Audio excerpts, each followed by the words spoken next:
On yesterday's show, I was talking about a monograph that was written by Major Brian Stuckert of the U.S. Army called Strategic Implications of American Millennialism.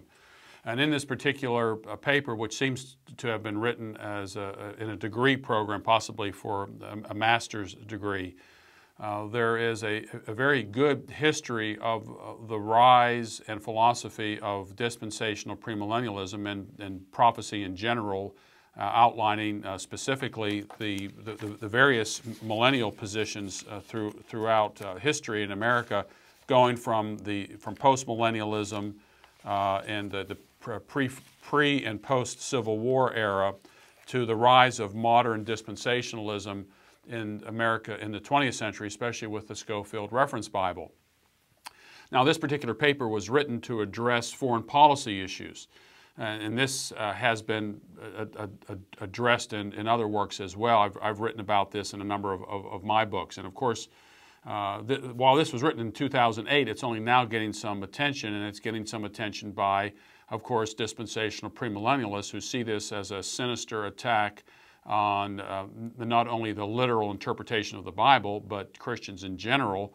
One individual saying that there'll be the setup of concentration camps in the United States for Christians. Of course, that's always possible, and I don't want to dismiss anything that this particular government will do.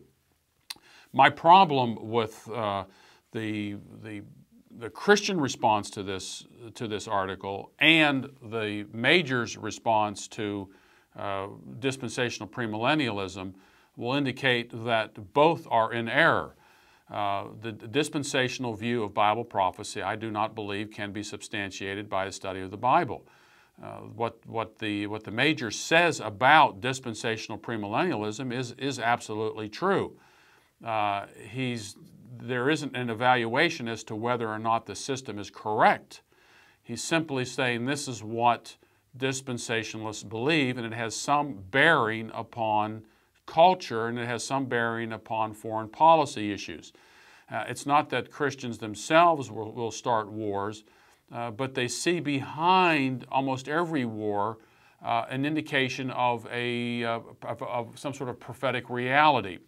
And all you have to do is read the Christian literature on this, of what's happened in the Middle East right now, the war with Iraq, the potential war with Iran, the heat up in the Middle East over these things, that it really is addressed against the backdrop of some sort of apocalyptic scenario, which is very prevalent in dispensational premillennialism. It's not that the Christians are calling for war or going to war, but they see this as Americans' engagement in these wars as part of an eschatological future, which is inevitable. And this is what I've always criticized about dispensational premillennialism. Not only is it unbiblical, cannot be supported by a clear study of the Bible, but if you take dispensational premillennialism seriously, then you find a prophetic inevitability. For example, there must be an Antichrist. There's no discussion about this. An Antichrist will arise. There must be a revival of the Roman Empire in the European Union. Now, when this was first talked about, if you can go all the way back to Oswald J. Smith's book on the Antichrist, which was published in 1926, he said the revival would be a 10-nation common market. Now, Hal Lindsey in his late great Planet Earth said the same thing, 10 nations. Well, the European Union is far beyond 10 nations. And it's not because there is a European Union that's the problem. It's the philosophy behind that European Union that I'm critical of. And I can be critical of the views of what's happening in the European Union, not because of Bible prophecy, but because of the Bible and its principles on their face. You don't have to couch everything in terms of Bible prophecy to be critical of what's going on in Europe. In fact, you can go back to Europe in the 18th century. You had the rise of what has been described as left-wing Enlightenment philosophy, where reason was the basis for all things, where the goddess of reason was paraded through the streets of Paris a woman dressed, a prostitute dressed up in Roman garb and ascending to a throne and declared to be the new goddess Reason. There's anything new in any of all of this. It wasn't, back then people were trying to say this is a fulfillment of Bible prophecy. In fact, one particular commentator I found said that the Gog and Magog prophecy in Ezekiel 38 and 39 really refers to France, and that Russia was actually the Christian nation at the time. So you begin to see that over a period of time, every generation has taken Bible prophecy and has tried to fit current events into the realm of Bible prophecy as it fits their particular scenario. And this is what we're finding today. The dispensationalists continue to harp on, this is the end, this is the generation, this is all a fulfillment of Bible prophecy. And so when someone writes a paper presenting this and seeing this as a problem in terms of foreign policy, of course dispensationalists get upset about it. But they really shouldn't be upset about it, because even the criticism of Bible prophecy by this particular monograph that came out would be a fulfillment of Bible prophecy. You would find that the criticism of Bible prophecy and the criticism of Christians would be a fulfillment of it, and you couldn't do anything about it because it was part of a prophetic inevitability. And so let me give you the two problems I see, one from the Major side, who wrote this monograph. His solution seems to be part of right-wing enlightenment. Where the French Revolution was left-wing enlightenment, there is right-wing enlightenment. He believes that if we can sit down and just talk to these people and be reasonable with our enemies, that everything will be fine. If we just take religion out of the picture, everything will be fine. It's a huge mistake. It's the mechanics view of the universe. It's taking Isaac Newton's view of the universe and making it absolute in terms of this is the way the universe works. If you just wind the clock up a little bit, wind the universe up a little bit, it will run on its own.